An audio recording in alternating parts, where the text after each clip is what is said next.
from get list to make it, transparent. So what you see is what you get. You can actually see, the idea is that these are actual values on the blockchain. So we're getting the data from the blockchain, and we're also distributing. So when we're distributing, like we have for every milestone, we have a separate page. So this is the home page, and you can see what is going on. And the idea is also to make who is running the Dandelion node and who is selecting to be a DNO transparent, and if they're if they're online or not. So in this case, it's green, you're online that day, or white, you're not. And then depending on what we all agree on, we can distribute the funds. So we couple a link, and we do a simple GraphQL query, and every day we fill in this square, and then at the end we could distribute the funds. So yeah, I was thinking of that will be all separate addresses, and we can use the same thing for doing the education part, writing proposals, selecting the person, and then having having several people sign off on distributing the funds, and really using the blockchain in this case. We have already some example from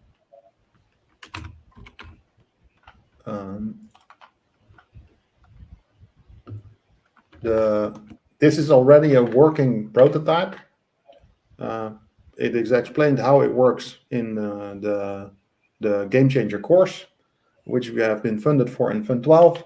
And here you can see, if you press authorize, you can see the transaction is actually incoming, and you can see who has already signed for it too. So the next step is, there's no login here. The next step is to actually add login functionality and also server-side storage of the data.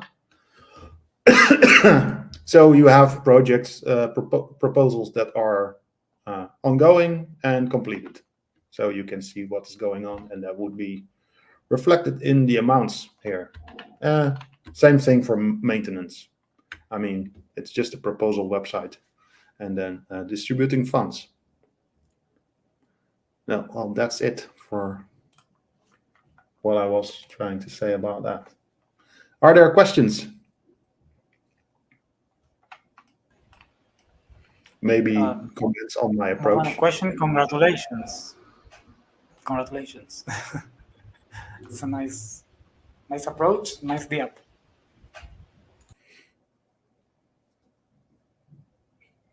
Do you have can you share a link to that? Yeah, it is on the Gimba Labs Discord. There's a Dandelion channel. Okay. And I posted the GitHub link there, and also the images of the progress. I can share the link also here.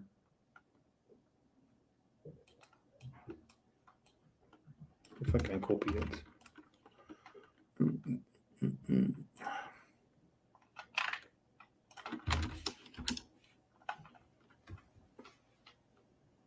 So yeah, I'm maintaining this. I'm using Inkscape. It is freely available SVG editor.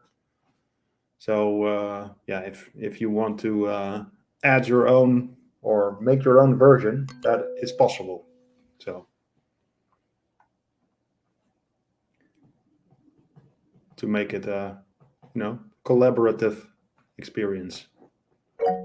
Usually I try to use freely available tools as much as possible. Q. This is really great. Will there be a future live Inkscape coding or design session?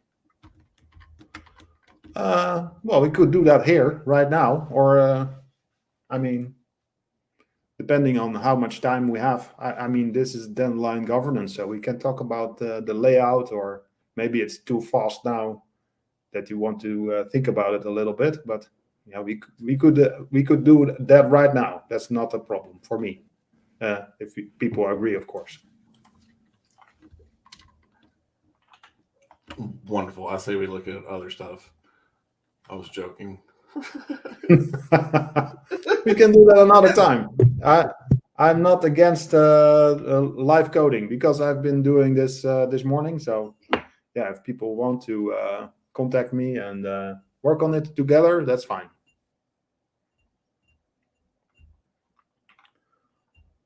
Okay. Martin, is this Notion page, is that on the Gimbal Labs Notion side, or where's that? Yeah. Okay. This is Gimbal Labs Notion. Okay. Yeah, I'm using, if you go to start here, maybe it's very small for you. I don't know. Start here. We are in progress. And then we're here.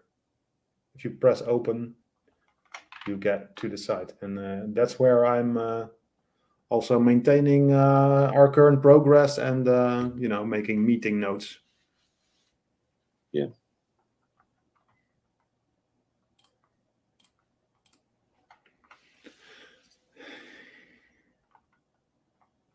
Okay.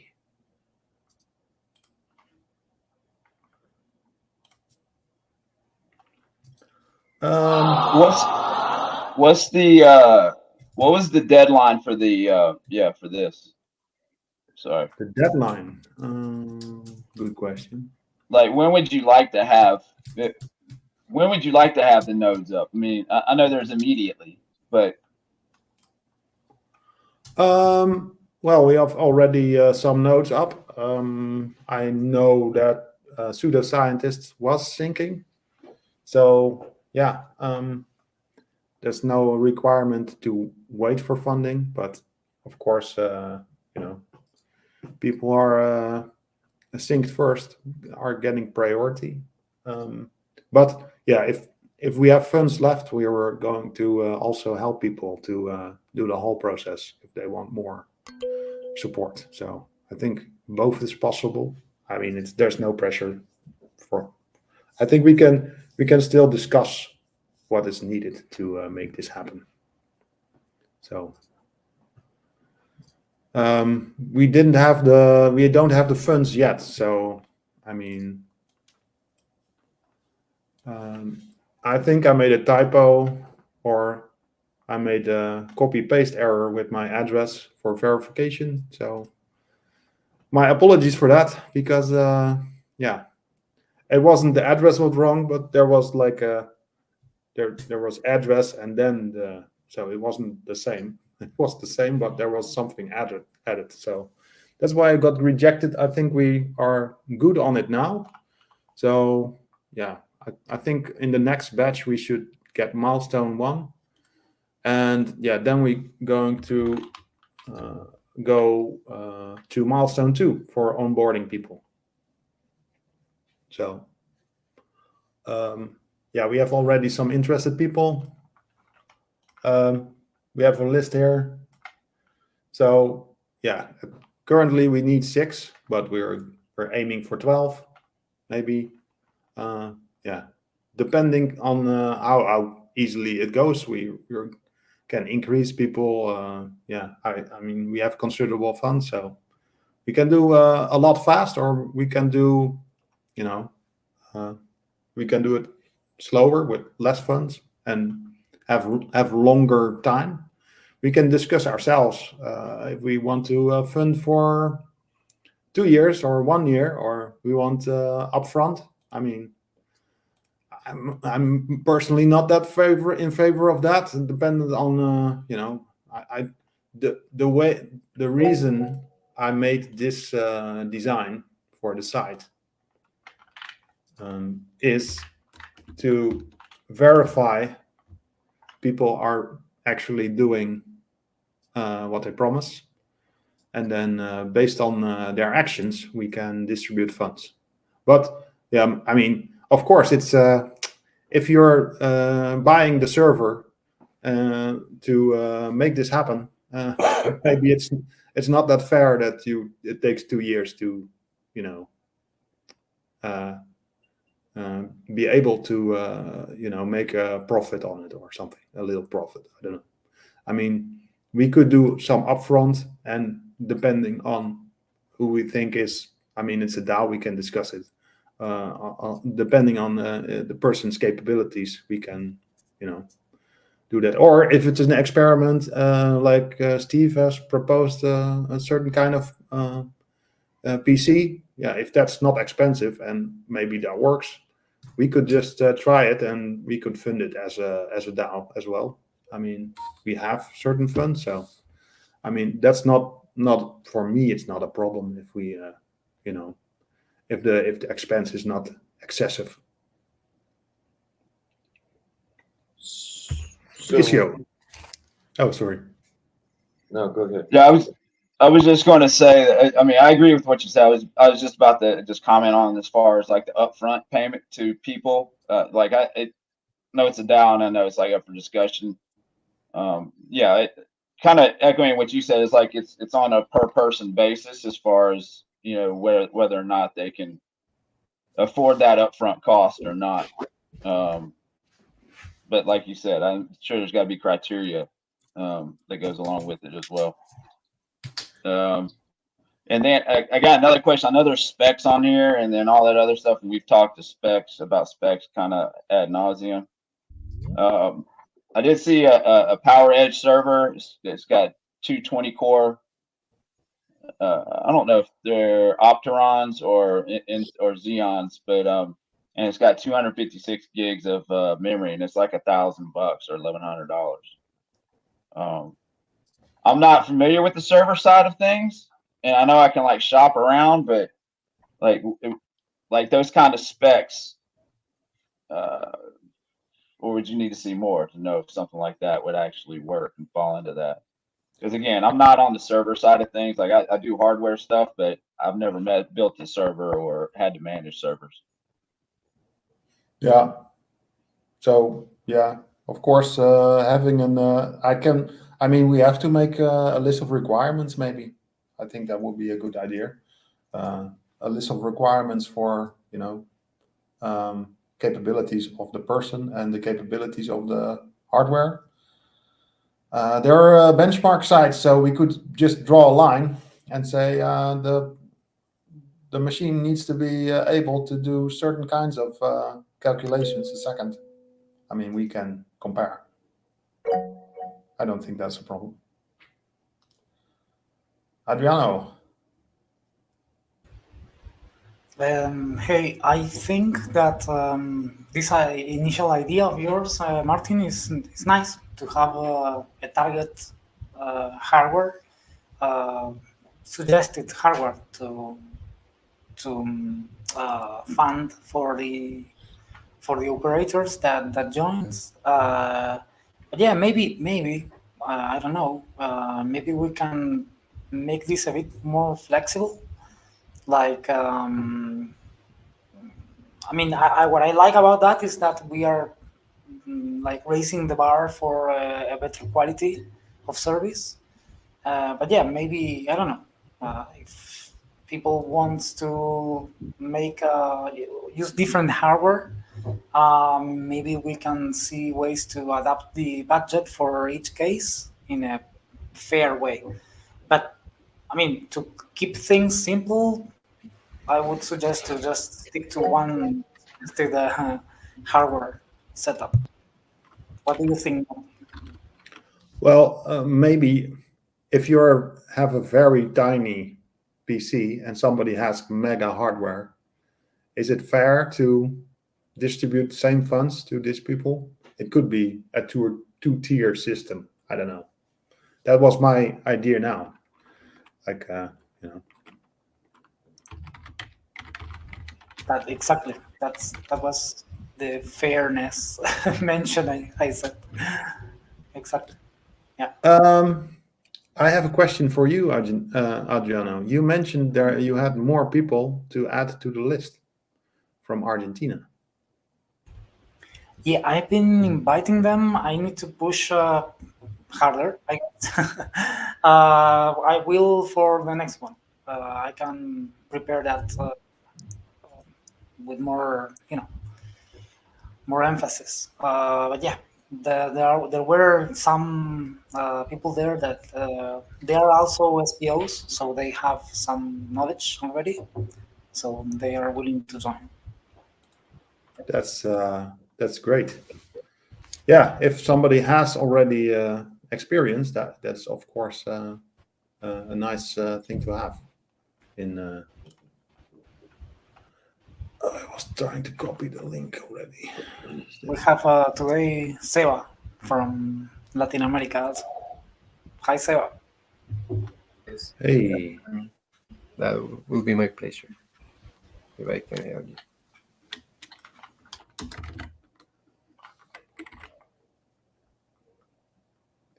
okay, that's added. That was my question. And for milestone 4 maintenance, I spoke with somebody who knows Max, and that does he's working on moments, AdaMoments.io.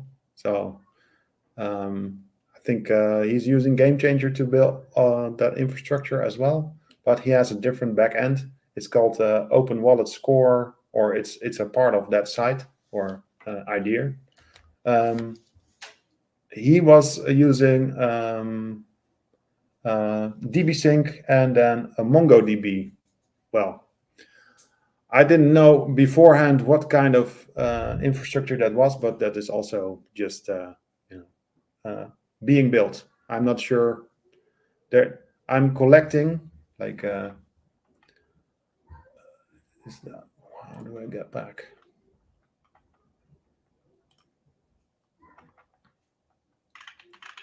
I'm collecting a list of items which are maybe interesting to do in milestone 4. So that's what I'm doing right now. And I spoke with him, and it's like I think if there are different approaches I think there's lots to improve on the server API side. So yeah, I will keep collecting the interesting things to do for maintenance.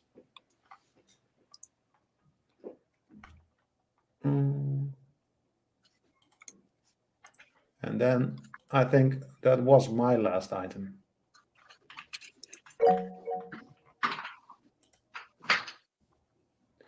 Okay, well, all of a sudden there's a lot more people here. Did we post the wrong time, or is it, I don't know. Hey, Martin, I was wondering if you could take a look at that link. This is the company that I bought from before, and this is like, a pro desktop. And the reason that I'm asking you to do this is because they're not using Intel chips; they're using AMD chips, and they offer like 5 different. I just don't know about chips. I don't know, like the one that you've got, the one that you've got in the. No, this is a very capable system.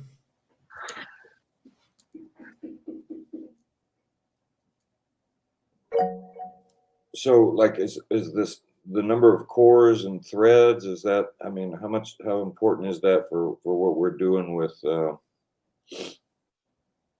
Dandelion? I don't know if it needs lots of cores and lots of threads. Like, does it help? If you want to Go sync, big or go home. bigger is better, but it needs to be affordable. But this system here, I have something very similar to this. This system is very, it's fine to use. I mean, syncing will take 3 days no matter what PC you're using, maybe. But it's just a lot of work to sync. And I think, it could use lots of optimizations. Okay, so I'm just saying, like with 5 different chips that they're offering you, you're just saying automatically the biggest one. Well, considering the price, I mean, but the one you selected here is very. I mean, the storage is great.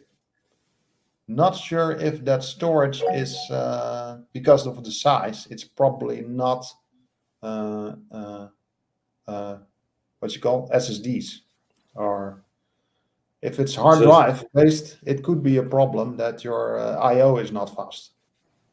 no, it says SSDs on all the options. Yeah. Oh, yeah.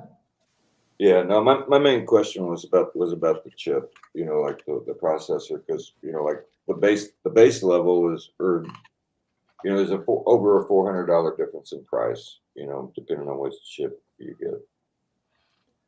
But like even if I, like it's got 128 gigs, I put a 2 terabyte hard drive in there, and the most expensive chip, and then it ends up at $2,400. Yeah, I have. I think I have a Ryzen 7, but I will have to check.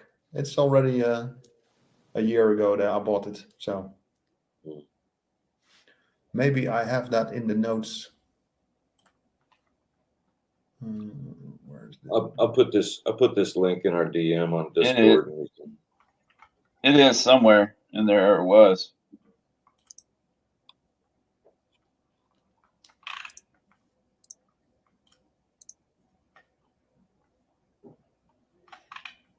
Oh, right. This is what I have. Ryzen 9 7900X. So, yeah, that works very well, in my opinion. It's plenty fast, and you can just put it into a benchmark site, and then you can select the chips that's close, I think. Do Going you have a for link for a synthetic? For the synthetic benchmarking tool? Google. That they're changing so much All that right. just take the one that is used at the moment. I mean, I know there's one for the CPU, but like an entire system, I don't know if there's benchmarking for an entire system unless it's a pre-built by Lenovo or HP or something like that.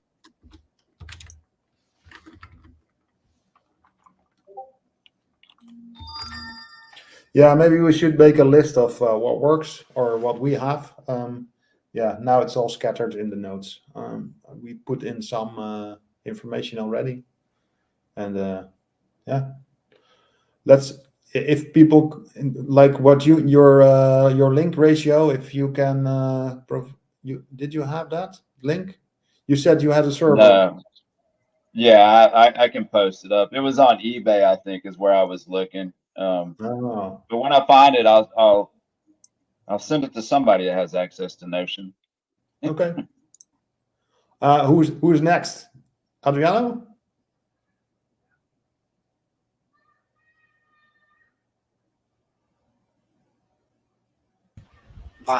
Multitasking. No, something that is a bit old now regarding maintenance. More maintenance that expansion of features, adding features, especially the modularity and the menu, the features around the menu, the modularity, improving the install. I mean, those three things are like should be, I guess, like super important for next steps on the repository of Dandelion Light. What do you think? Because especially modularity, like achieving modularity in a proper way, in a friendly way for the operator would be game changing for the product. Do you Yeah. do you already have, like, modularity is very broad speaking. Do you have already an idea of how you want to achieve that modularity? Do you want to Uh, create like an interface with JavaScript?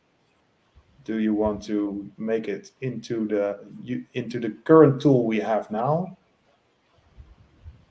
yeah, Um, I would stick with the tech we have now.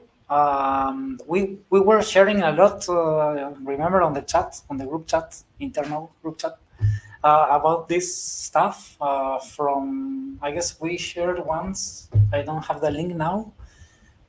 I guess it was from Monero. Someone shared that. I don't know if it was Q. Monero has like a Dandelion Lights system that is aided with a web app for creating like the like a composed file, a Docker compose file being created from this web app. But I think if we stick on the menu and keep the requirements low, like if you have to deploy the app or rely on the app, and maybe it's the app. I meant app. Sorry. It's like a bit maybe too I much. uh, I have seen that Docker now has also includes, so we could split up the Docker file into multiple sections. That is possible. But yeah, I mean, as far as this reuse we are doing with Postman of the Docker Compose utility, if everything works fine with that, yeah, let's do it. Let's do it that way. I would stick with MBars. Remember, one of the requirements for Dandelion Light is also being able to um, be handled without scripting as much as possible. So maybe if we can generate this resulting Docker Compose file with some scripting, um, but maybe then just operate that with MVARs would allow people like remember Roberto Morano wants uh, this requirement, like having the ability of not relying always on scripting. So we have to find like a balance there to make it easier for people, but also make it as I mean without required scripting as much as possible. Okay. Yeah, I added it to the list. It's getting a long list. Okay, sudo. I think Q's been waiting. Yeah. Let Q. Oh, sorry. Q. Sorry.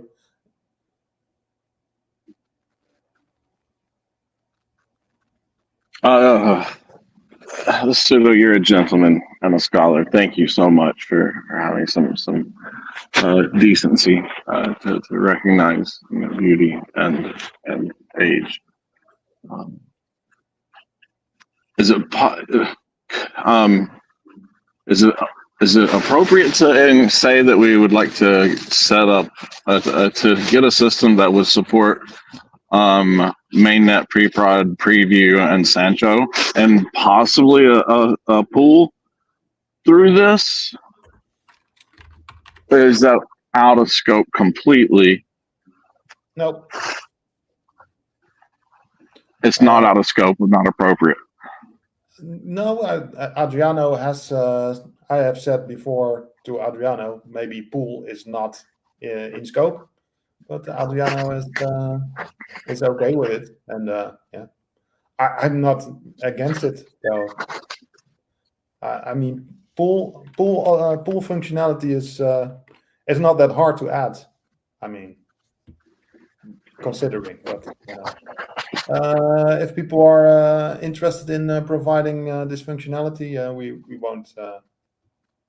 I mean, it's not on the top of the list, but there's no reason not to do it. Oh yeah, I think I'm thinking a little bit from a perspective of GameChanger having the ability to access SanchoNet, to build on SanchoNet, to hit preview, pre-prod, and mainnet more specifically. And I mean, I think that's aligned But manpower, finances, how it's orchestrated or whatever is fine. And so like I can just run up to Best Buy and pick up something, or I'll go to Walmart and grab some servers. Or there's a yard sale this weekend. I could go shopping if you want me to, or I'll send you my address. And Roar, thank you for showing up, man. It's great. I'm glad you're here. It's been a long time, so I spammed a couple of people. Some others might show up as well. And cheers to you. I have a story about Norway to share with you later. And now we'll go to pseudoscientists. Unless Adriano has a direct response to that, because mine isn't a direct response. Hey, but Gabe, if you want to say something, say it. Come on. Just what I wanted to say is that from Game Changer point of view, from the wallet point of view, we need a big refactor to allow any net to connect. To offer any net, any network from on the wallet. But it's possible, and it's on the roadmap. Just don't know when. So regarding Dandelion Lite, it would be awesome to have support for all the networks available, even Cardano forks, to be honest. The only issue I learned, from all this experience, all these years, is that especially configuration files and some Docker some Docker images provided by maintainers of each of the APIs. It's not like every Docker image that is provided works seamlessly with any network. So it's up to us to be all the time testing properly and adapting properly the entire repository to make it compatible with all the networks. So if we go to this path, which would be awesome and makes a lot of sense, I would vote for going to this path. But we will maybe need more help on testing and on feedback on what's missing, what's wrong, what's maybe wrong with the latest fork, with the latest I don't know, with the configuration files, etc. Because it will grow. The complexity will grow exponentially if we multiply the amount of networks for the amount of APIs we want to provide. I have an easy yes. I like the yes word, but not the enslave us word. So let's keep some open eyes there. But yeah, let's find a way. Gabe, what wanted you to say? Yeah, I'm glad I let you talk, because what I'm talking about kind of falls directly in line there. So yeah, I did mention the multiple Docker Compose configs to kind of help with a little bit more modularity. But exactly like you said, that then requires us testing each single deployment. And this is going back to the original point I rose my hand with to reply back to Steve on hardware. So you asked specifically about chipset. Between Intel and AMD, it's really not going to make a huge difference. Where it will is if you decide to go the dark side and go Mac with their M1 chips, or if you use any like Raspberry Pis or anything with ARM architecture, you need to make sure that the builds that you download are for the ARM build and not the AMD 64 build. That would be like the only consideration to take when you're actually downloading the code. Is like you have to download the code for your chipset. Other than that, I have two things about that. I've been trying to think about this inexpensively, and I bought this System 76. I bought one of their mini PCs, and it's just built like a tank. I know Mac's way better. I have done nothing but struggle in a Linux environment, and and it's embarrassing for me. And so I'd prefer to have a Mac. I just I find them pretty expensive. Exactly. That's speaking of costs and flexibility, I, as a more developer environment kind of guy, would push you towards the Linux style kernel or virtual machines, right? That being said, your hardware today is going to be less and less of a consideration in today's ecosystem, right? Except for like chip architecture, right? Like the ARM versus like the AMD 64 builds. That's going to be your biggest hurdle there. Currently, another consideration to talk when we're talking about all these different networks, this is one of the reasons why the specifications are very high. It's assuming a concurrent deployment of a bunch of different networks at the same time. And a suggestion I would probably pose here is maybe having individual servers host all networks might not be the right way to do this. Maybe we can have division of labors where we have teams that do, maybe each team does 2 networks and we have some overlap to have some more availability, right? But the fact that one machine is handling all these networks could be one of the hurdles that we have, because now we have to have a machine that can handle all of that. But Steve, I'm running Dandelion node with just mainnet. I'm doing this with 8 cores, 32 gigs of RAM. I've given it more, but it's functional with 32 gigs of RAM, and I've given it 3 terabytes of storage. But literally it's less than a terabyte of storage currently for for all of this, right? You just want to give room for growth, and you don't want to oversaturate your drives. But the machine that you're picking there is like more than sufficient. I'm using hardware that's over 15 years old. Granted, it's a server, but I'm having no issues getting synced up. So I would focus more so on your storage and, as Ratio said, upgradability. Like make sure that when you have these system integrators, they're usually building good motherboards and pieces that allow you to upgrade later. But that's going to be a huge consideration, right? Because really it's network throughput and storage bandwidth that is really what we need. It's really heavy when you're syncing the node. Once you're caught up, it's just fairly lightweight as far as just maintaining, syncing up. But yeah, it's are you really storage and network heavy. So are you running any of the test nets on that machine besides the mainnet? So it's one server. It's a bare metal server, and I have probably 7 different VMs running on him. One of those VMs is Dandelion. So this server is doing a bunch of different tasks, right? And the specs of this server is comparable to the machine that you have here. Yeah. Well, I was wondering about that, and particularly when he mentioned also running a stake pool, that seemed to me to imply like more than one hard drive, to do that. But I mean, because like this one I'm looking at, I could have 3 different hard drives in it, so like. But you want RAID or something like that set up on your system. Like you want some sort of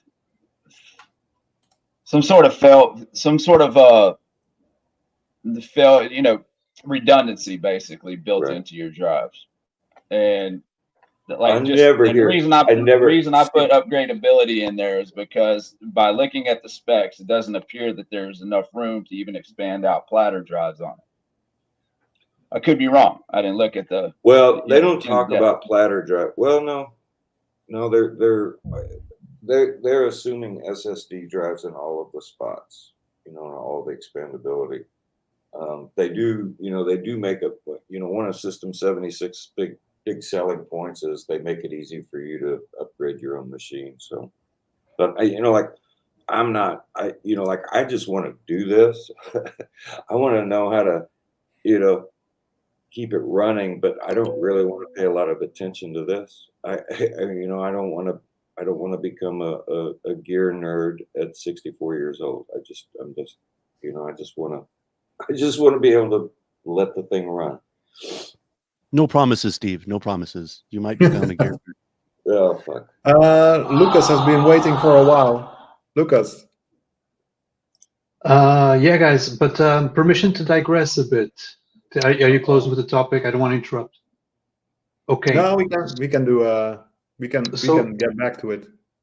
So I just wanted, because I'm seeing the time, the 1 hour slot finishing, and I wanted to make sure everyone on the call gets to know a bit about this event that we're organizing next week.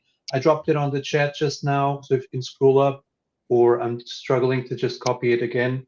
I would, we're trying to create a space. We, meaning me, Quasar, Adriano, and Martin, have been discussing on how to present Game Changer to the world. As a user and member of the community, I've never really broken down how it actually works, contrasting with the other typical apps that are just a browser extension and everything. So we're going to go over that part. So we're going to start with a quick introduction to Game Changer, go over what scripting can do, then talk about the articulation with the infrastructure, and then I would love for someone like Gabriel or anyone to come on stage and show what they've done. So I know Ada Moments, we need to reach out to him as well. And ideally, in this 50-minute live call that I'm also trying to experiment to stream to YouTube and to X, we would get a nice compilation of Game Changer end to end with a lot of juice for people to see, even asynchronously. Okay, so that's it. That's my pitch. Please join. Come by the call. I'm gonna try experiment with StreamYard, which is a bit like cleaner for the people watching on YouTube, but it does require people to have a connection and come on stage and etc. So if you really want to present, please come by and get in touch. I mean, so that we can pipeline that kind of outline of the call. Okay. That's it. Any thoughts? Thanks for this plug, and yeah, I'm looking forward to being at that meeting. I'll be sharing the Google Doc with the team today, the detailed syllabus, I mean, and let's mature it until Wednesday. Yeah, Great. absolutely. Lucas, thank you, and guys, maybe guys, Martin and Quasar, maybe we can like make a link or proxy event or something on our Discord also to support Lucas. I don't know how such a thing can be done, or maybe just somehow not just or make a huge announcement just on the announcements channel. I don't know if an event can be done as well as we did these ones to just support these events. What do you think? I'm not a Discord expert, but let's do it. Yeah. Okay. Thanks, Lucas. But what's happening with Discord right now? I'm lost in systems.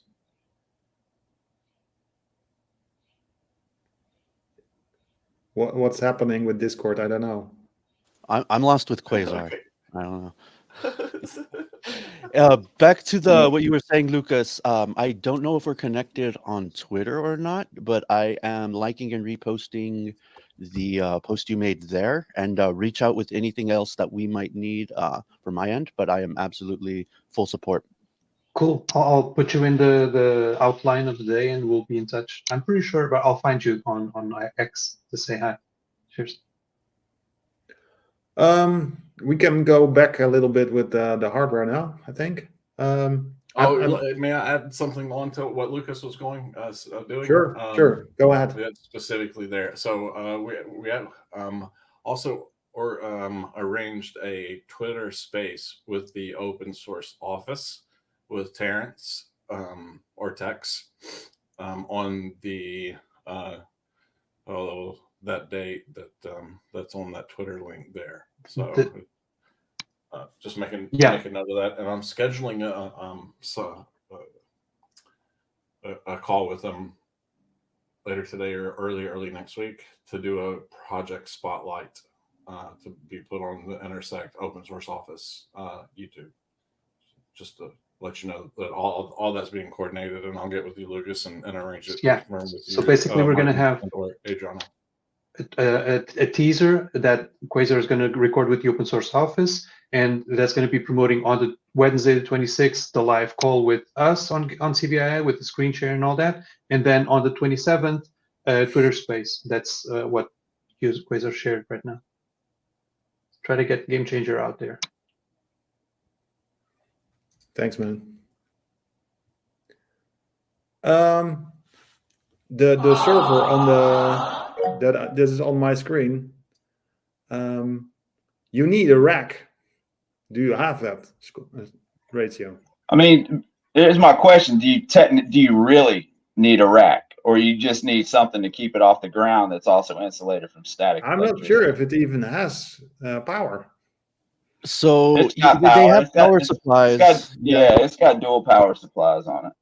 Ratio, I'm running bare metal in a rack right here. One thing to consider is the way that these servers cool is all about like CFU, they need to have airflow, and the way the servers are like done is to allow for that airflow and everything. So yeah, it really isn't just throw it in anywhere. There's a lot of other considerations. They're also redundant power supply, right? So if your system is 1,000 watts, your server here would draw about 1,200 at least, because that one power supply is going to be an idle until, and if the fault happens, it kicks over. So like your power requirements are increased. And they're heavy. They are heavy and clunky and big and loud. Those Yeah, fans are that was what I ridiculous. was going to say. I had one of those units, and they don't care about sound. It's not a home unit. This is not a It's home unit. it's Yeah. like an airplane. Yes. So they do sell, Dell sells Power Edge. That's like their server class of computers, right? But they sell them in towers. So it's a deployment that have multiple drive bays. So you could still have maybe like a SSD based boot drive or whatever, but then have platter drives as your redundant storage. But one thing that Adriano pointed out in the chat that I wanted to just highlight is, kind of like you were talking about, Ratio, like the disk redundancy, the actual image and database redundancy of your actual node.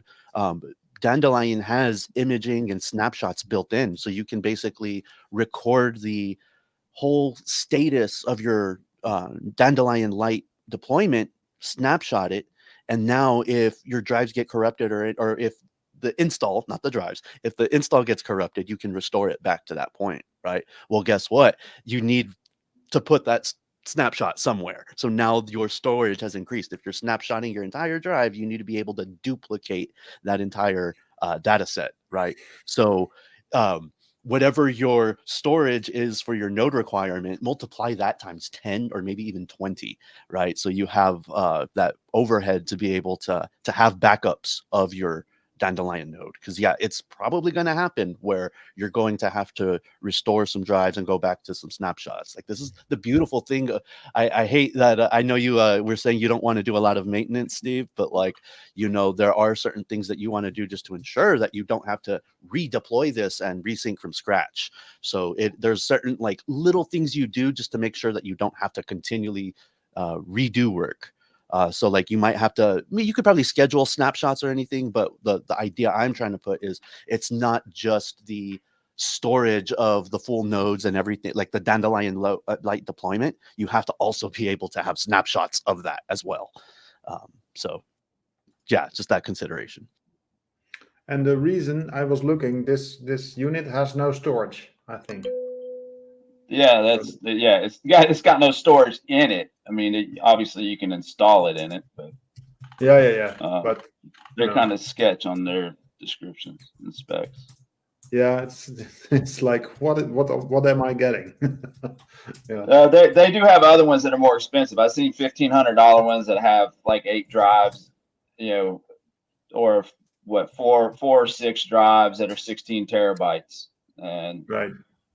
So I mean, as far as anyway, yeah, and thank you, Pseudo, for the information.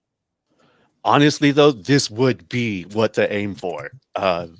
Ratio, like this is absolutely exactly like the type of architecture that you would kind of want, right? Because now you have redundancy within the Dandelion Light node itself, right? You have the snapshotting there, but then your drives and everything, like the RAM is redundant, your power supplies are redundant. Like, yeah, this is like data center level thinking here. So I mean, you're absolutely thinking in the right mindset. It's just, yeah, for us to host this in our own homes, guess who did this and kind of is questioning whether or not this was the right move.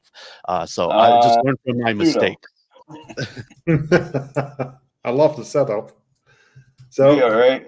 I do have a place I can put it though if I need to. I'm having a concrete shop built out, so it'd be a good place for a server rack, concrete and earth around it. So what I'm hearing is we are going to fund Ratio to build the data center at his spot, and like he's going to take a bigger load of the responsibilities. Well, let's keep it. Let's discuss it. I'm all for it. Crazy plans. Hey guys, two cents on some random stuff. um, so first, Gabe, you mentioned you are virtualizing Dandelion Lite. Is that correct? If that's so, Yes. nice. Can you tell us the details around that setup? Because I tried on my own with the hardware I have around here, and it's not very good hardware for that task. I thought that the solution was to not virtualize the disk because the worst part was the disk, virtual disk. Like if we plug a direct disk to these virtual machines, would maybe do the job properly. Is that the case? Can you describe that solution? Because, for example, for making life easier for Steve or anyone else, I mean, images probably virtualized images of the whole system maybe are the best solution. This is my world. I love this because very few people use the same, well, virtualized architecture, right? And then very few people use the same virtualization architecture. So yeah, like collaborating, you kind of have to make sure there's alignment in all of that. So yeah, it's been something I really want to do, share images of my whole deployment. Because this is kind of exactly like at the data center level, like, right, you have a node is what they would call is like one blade server, right? So that like what Ratio posted in there would be like one blade server, right? Well, a data center is multiple of those, right? And you have not only redundancy in that one system, but you would have another node that is a copy of that one. So like these data centers are all about redundancy, right? So how do they copy these things, these systems over to another copy, right? All of this is kind of automatic and like scheduled and all of this, right? So like the server architecture that I use is Proxmox. Came in from the VMware kind of stuff, and once they got bought out and like you no longer had access to the free license, it's kind of like, okay, kind of have to drop these guys. So I use Proxmox. It's a bare metal. So you have to install it on your main. That's essentially your main OS, and it's a hypervisor. And as far as disk architecture, we'll start off with the main unit. It's a PowerEdge 710. It's an old system. It is 12 cores. I think they're about 3 gigahertz each on each core.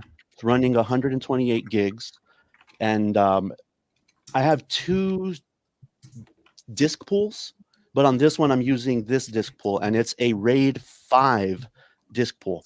So there's 6 disks, 1, 2, 3, 4, 5, 6 disks in here. I think I'm running maybe 50 terabytes, something around there. And the disk array is pooled in RAID 5 because it gives you, I can lose up to 2 disks and still have a running machine, but it still is better performance than a single platter drive, right? So keep in mind, these are mechanical disks, but I'm able to get better performance by, essentially distributing the workloads across multiple disks. That's what the RAID is doing. And on there's just an Ubuntu server deployment, like the real base Ubuntu server.